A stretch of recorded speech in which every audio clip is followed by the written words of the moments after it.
Esta hora queremos saludar y le agradecemos la amabilidad que tiene con RCR, Red de Comunicación Regional, al doctor Ernesto Bustamante. En su momento ha sido director del Instituto Nacional de Salud. Qué gusto saludarlo, mi estimado doctor Bustamante. Buen día, muy El- amable. Buenos días, el gusto de saludarlo es mío, José. Muchas gracias por la entrevista. Ayúdenos a entender un poco, ¿no? El gobierno, por un lado, señala que si no se hubieran adoptado las medidas necesarias, el cuadro o la situación sería mucho más preocupante de la que tenemos, pero no tenemos un cuadro auspicioso, ¿no? Más de 300.000 casos de contagios, más de 10.000 personas fallecidas, ¿no? Eso de acuerdo a citas oficiales, ¿no? De manera extraoficial se conoce o aparentemente estamos por encima de los 30.000 fallecidos, ¿no? Se acaba de levantar la cuarentena hace poco menos de 6 días y estamos viendo que el desborde ya es prácticamente incontrolable, ¿no? ¿Qué es lo que puede ocurrir en esta situación, doctor Bustamante? Bien, gracias. Eh, es verdad, lo que ha ocurrido es que hemos tenido una cuarentena de 110 días, creo, aproximadamente, y en esos 110 días hemos tenido una serie de contagios, hemos tenido enfermos y decesos, pero estos siguen ocurriendo. Es decir, no se ha cortado la cadena de contagio y de enfermedad y de agravamiento de aquellos casos de enfermedad. Y eso es lo que preocupa. Hay muchos países que tuvieron una etapa seria de la epidemia, pero lograron doblar la curva y ahora están en un número mínimo de casos, un número totalmente manejable, es decir, unas pocas decenas de casos a la semana, y no pues miles de casos al día como estamos nosotros. Entonces, yo pienso que eso es el lado que por lo menos a mí me preocupa, el que no se haya todavía cortado la cadena de contagios. Ojalá solamente estuviésemos en la etapa en la que estamos lamentando los decesos del pasado. El problema es que sigue habiendo decesos y como usted bien dijo, hay un número oficial y un número extraoficial que es más grande todavía, que, que nos pone pues en el orden de entre 200 y 500 o 600 decesos por día, lo que es un reflejo de un contagio muy activo, y que preocupa porque ahora que hemos abierto la economía, como usted ha mencionado, va a haber más personas susceptibles de ser infectadas que probablemente incrementen la probabilidad de contagios adicionales, ¿no?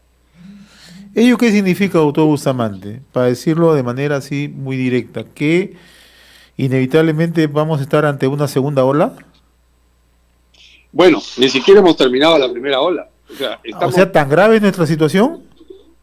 no pues, o sea, en este momento tenemos cada día tenemos nuevos contagios, en una cifra significativa, varios miles de nuevos contagios por día. Y eso significa que la ola sigue todavía alcanzándonos. Y esta es la misma ola que empezó hace 3 meses y medio. Se habla de segunda ola cuando, por ejemplo, países reducen 4.000, 5.000 casos por día, los bajan a 10 o 20 casos por día, 30 casos por día. O hay veces, como pasó con Nueva Zelanda, 0 casos por día. Ellos tuvieron 0 casos durante 15 días continuos. Y de pronto tuvieron una olita con creo que 20 casos o 30 casos. Tomaron medidas muy serias y lograron controlar ese brote y bajarlo nuevamente a 0 o 1 caso por día. Eso es diferente que tener miles de casos por día. Entonces, la segunda ola es cuando, teniendo un número ya bajo de casos, de pronto vuelve a aparecer un brote importante o una serie de brotes importantes en diferentes partes del país, y eso constituye pues lo que se llama la segunda arremetida, o tercera o cuarta, según el momento del tiempo, y junto con el número de contagios incrementado, luego de unos días viene el número de enfermos y luego el número de muertos, ¿no? Que aumentan. Entonces, lo que uno espera como consecuencia de una aparición de nuevas personas en la calle es que aumenten los contagios. Y eso, ¿a quién le hace la contra a eso? la contra eso le hace la hace el propio ciudadano al proveer distanciamiento social, uso de mascarillas y mantener higiene de manos. Eso es algo que depende de nosotros, pero lo hemos estado haciendo desde el inicio de la epidemia. O sea, ya más no podemos hacer nosotros como ciudadanos. El problema es que necesitamos ver cambios en cuanto a la gestión de la parte de corte de la cadena de contagios. No necesariamente aumento de camas UCI, aumento de camas hospitalarias, porque eso es actuar reactivamente. Tenemos que actuar proactivamente, tenemos que prepararnos anticipándonos a la ola, no esperar que la ola nos caiga encima, nos reviente la ola, como se dice, y luego recién empezamos a nadar y salir a la superficie, ¿no? Ahora, estamos en una etapa en donde el propio presidente de la República, el propio ministro de Salud, ya enfatizan que el cuidado es de carácter individual. Pero usted acaba de decir algo muy pertinente, ¿no? Estamos ante una situación de aumento de contagios, ¿no? Y que es recurrente lo que estamos viviendo, ¿no? Miles y miles de casos, y que se requieren cambios de inmediato, ¿no? Un corte en la cadena de contagio. ¿Se está haciendo esto o seguimos siempre manteniendo los mismos problemas, las mismas ineficacias? Yo no he visto ningún cambio en la gestión del corte de la cadena de contagios. Lo que se tiene que hacer para cortar la cadena de contagios es identificar tempranamente al que se infectó, aislarlo, preguntar cuáles son sus contactos, rastrearlos y luego hacerlos otra vez análisis para saber si es que estos están infectados y de estarlo, aislarlos, rastrear sus contactos y así cercar el virus. Eso se llama rastreo de contactos, o en inglés hay veces le dicen contact tracing, que es lo mismo. Esa es la forma como se corta una epidemia en su origen. Nosotros nos estamos dedicando a aumentar las camas, a asegurarnos que el aprovisionamiento de oxígeno exista. Lo hacemos mal, pero lo estamos tratando de hacer. Pero no nos estamos preocupando de la parte inicial, que es cortar la cadena de contagios. Y le estamos echando la culpa, toda la culpa al ciudadano, cuando no es así. O sea, el ciudadano, hay mucho que puede hacer a nivel individual, pero a nivel colectivo, a nivel de salud pública, la política no le corresponde al ciudadano, sino le corresponde al Estado. Y la salud individual sí es responsabilidad de cada uno de nosotros los ciudadanos, pero la responsabilidad de la salud pública es del Estado. Y ahí es donde vamos con el tema de del rastreo de contactos para poder cortar la cadena de contagios, de manera de que ya no sea necesario tener tantas camas, no sea necesario tener tantas camas UCI. Tenemos que llegar a eso. O sea, si no, vamos a tener que necesitar ya no 1.000 camas, sino 2.000, y en el futuro 4.000 y 6.000 camas, y construir un hospital por semana. O sea, ¿queremos eso o queremos dejar de necesitar más camas y dejar de necesitar más camas UCI? Ese es el objetivo. Pero para ello tenemos que cortar el origen, cortar la cadena de contagios e impedir que un contagiado contagie a uno más o a dos más, y por tanto el número de nuevos casos siga presentándose, sea en aumento o de manera constante, que para mí ya es casi lo mismo ahora, porque es un número tan alto que realmente da lo mismo. Ahora, nominalmente nosotros vivimos una cuarentena, ¿no? Pero vimos hace un mes atrás que eso ya no existía, ¿no? Y nos encontramos en un problema sanitario de grandes dimensiones, una pandemia, pero también un problema de carácter social, ¿no? Los ciudadanos, sobre todo aquellas personas, ¿no?, que viven del día a día, tenían que salir, ¿no? Pero usted acaba de decir algo que queremos nos explique, ¿no? La política de salud pública. ¿Qué hace el ciudadano cuando sale y se encuentra con estas aglomeraciones en el transporte urbano? ¿Qué hace el ciudadano cuando va a los centros de abasto y no hay ninguna forma de prevención? O sea, ¿cómo es que se tienen que atacar esos temas? Aparte de lo que usted ha dicho, ¿no? El corte de cadena de contagios. En la medida de lo posible, yo creo que lo recomendable es invocarle a la ciudadanía a que, de serle posible, que no salga. O sea, eso es lo primero. ¿Por qué? Porque no es segura la calle en este momento, porque hay virus en la calle. O sea, hay personas infectadas que contagian y que se aglomeran por ir a trabajar y tienen que ir a trabajar porque la comida cuesta dinero y el dinero hay que ganarlo. Y son personas que no tienen acceso a ahorros y si los tuvieron ya se los gastaron, no tienen tarjeta de crédito y si la tienen ya la coparon, no tienen capacidad de préstamo. O sea, son personas que necesitan trabajar.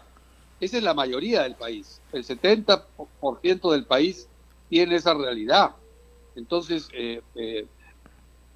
por eso es que se hizo la cuarentena en un inicio, para que las personas estuvieran fuera de circulación y nos pudiéramos concentrar específicamente entre aquellos en aquellos que estaban en la calle en ese momento para allí cortar la cadena de contagios.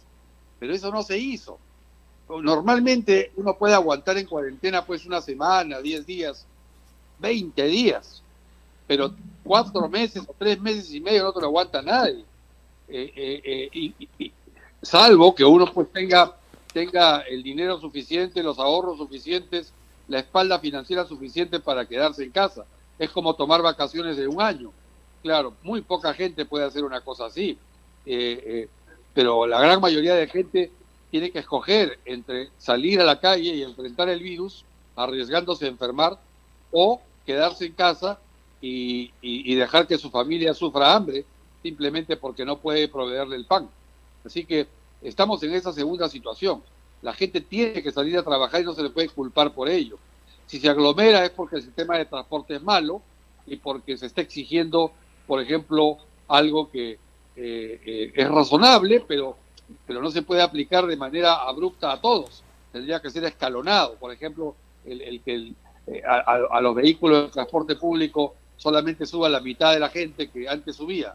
Eso se puede hacer, pero si es que hay la mitad de la demanda. Si no, va a haber aglomeraciones. Si no, la gente va a ir en el techo pues del vehículo. No queda otra cosa. O aumentamos el número de vehículos, que lo que no se puede hacer, o hacemos que la gente no suba toda la vez. Las medidas las tiene que dar el gobierno, no las puede dar el ciudadano. El ciudadano sale a la calle a buscar la combi a las 6 de la mañana porque tiene que entrar a su trabajo a las 8, sí o sí, si no lo votan. Está en el gobierno el decir, ¿sabes qué? Las empresas van a tener tolerancia a la hora de ingresar, no se les va a votar, no se les va a descontar, no se les va a considerar retraso, o pueden ingresar a trabajar a las 8, a las 10, a las 12. Nos olvidamos del toque de queda para que la gente pueda trabajar inclusive de noche. No lo sé, pero las medidas las tiene que dar el gobierno. El ciudadano solo se protege en la medida en que sale a la calle para ir a trabajar. Pero si al ir a trabajar encuentra que su vecino y el vecino y el amigo y todo lo demás, en el Perú salimos a la vez a trabajar y por tanto hay aglomeraciones, la culpa no es nuestra, la culpa es del sistema y eso lo maneja y lo gobierna justamente quienes están a cargo del país. Ahora, doctor Ernesto Bustamante, recientemente la Organización Panamericana de la Salud, que pertenece a la Organización Mundial de la Salud, y el propio representante acá en nuestro país, el doctor Mayorga, han hecho una proyección bastante dramática, ¿no?, de los casos que se están presentando en América Latina, ¿no?, y sobre todo el caso peruano, ¿no?, porque se proyectan, de acuerdo a cifras oficiales estamos hablando, pero de manera extraoficial, probablemente si esto fuera así, va a ser mucho mayor, de 48.000 muertes a septiembre de este año, ¿no? Entonces, ¿ello qué significa? ¿Que hoy es mucho más riesgoso salir a la calle que antes del inicio de la cuarentena?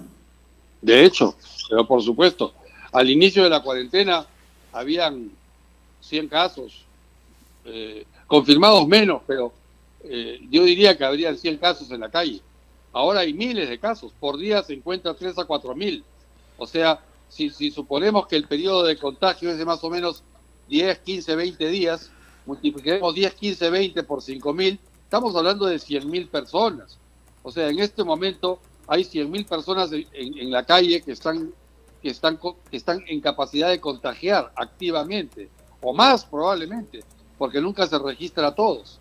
Eso significa que de cada cierto número de personas con quien nos encontremos, algunas o muchas de ellas van a estar en capacidad de contagiarnos. En consecuencia, de nosotros dependerá tengamos una medidas de contención personal, como hemos dicho, la distancia y la mascarilla. Pero si al final de cuentas son tantas las personas a las que nos vamos a exponer en contagio, pues vamos a ser vencidos y finalmente nos contagiaremos nosotros también. Entonces, la OPS, la Organización Panamericana de la Salud, lo que está haciendo simplemente es siendo realista, y al observar la poca acción para cortar la cadena de contagio, simplemente está proyectándose a 5 o 6 semanas más y dice, bueno, en agosto o septiembre vamos a tener muchos casos más, muchos fallecidos más, y eso es una tragedia, pues, para el pueblo peruano, ¿no? Ahora, en esta etapa las pruebas ya no resultan significativas ya para la contención. ¿Las pruebas a qué se refiere? ¿Las pruebas de análisis? ¿Usted? Sí. No, claro que sí, son muy importantes. ¿Ya? Porque de lo que se trata es de cortar la cadena de contagios mediante el sistema de rastreo de contactos. Y eso solo se puede hacer con pruebas moleculares. ¿Ya? Las que no sirven son las pruebas rápidas, porque la prueba rápida detecta al infectado tarde. Lo detecta cuando ya tuvo la oportunidad de contagiar durante 7 a 10 días. O sea, el tema aquí es que no se ha estado usando el tipo de prueba adecuada. Se ha usado una prueba que no detecta al infectado, sino al que se infectó hace unos 2 o 3 semanas. Y eso no nos importa para efectos de lo que se llama corte del contagio, para cortar el inicio de la epidemia. Y como no se ha hecho nunca, no se hizo ni en marzo, ni en abril, ni en mayo, ni en junio, y ahora en julio todavía no se hace, entonces, pues eso es lo que hace falta. Eso es lo que hace falta, que se corte la cadena de contagios con el método que ha sido usado exitosamente en todos los países que han logrado vencer la epidemia. Y ya no son pocos, son bastantes los que han vencido la epidemia. Queremos ponernos en ese grupo, pues estamos en el 4º o 5º lugar del mundo en contagios. Eso es inaceptable. Somos un país pequeño, no podemos aguantar esa estadística. Esa estadística puede ser para China, para la India, para Estados Unidos, que son países grandes y que tienen recursos. Nosotros no podemos aguantar un puesto de ese tamaño, de esa envergadura. Tenemos que luchar cortando nuestra cadena de contagios con el método conocido. Esto no ha sido inventado ayer. El método de corte de cadena de contagios con rastreo de contactos es algo que se aplica hace literalmente siglos. Lo que pasa es que, claro, antes no se hacía con métodos moleculares, sino se hacía viendo quién estaba infectado, porque en esa época, hablo de la peste bubónica, el contagio se iniciaba con la enfermedad misma. Pero esta enfermedad es diferente, es más insidiosa. Esta enfermedad empieza a contagiar antes de que se presente algún síntoma, si es que se presenta algún síntoma. O sea, en el día 1 de la infección. Por eso es que es importante hacer una prueba que detecte tempranamente al infectado. Sí, son importantes. Entonces, la respuesta a su pregunta es que sí. Justamente ahora es cuando es importante hacer pruebas, y hay que hacerlas justamente empezando en las zonas muy calientes.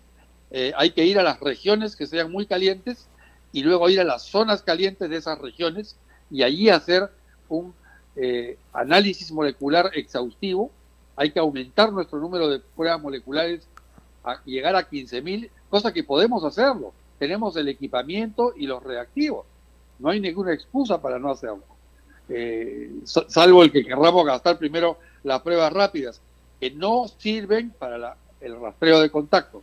Entonces, estamos perdiendo tiempo simplemente al no hacer eso. Doctor Ernesto Bustamante, ha sido sumamente grato conversar con usted. Yo le agradezco infinitamente esta comunicación con RCR, Red de Comunicación Regional. Muy buen día. Buen día, gracias por la llamada, José. Hasta luego. Muy amable. Conversábamos con el doctor Ernesto Bustamante. En su momento ha sido director del Instituto Nacional de Salud.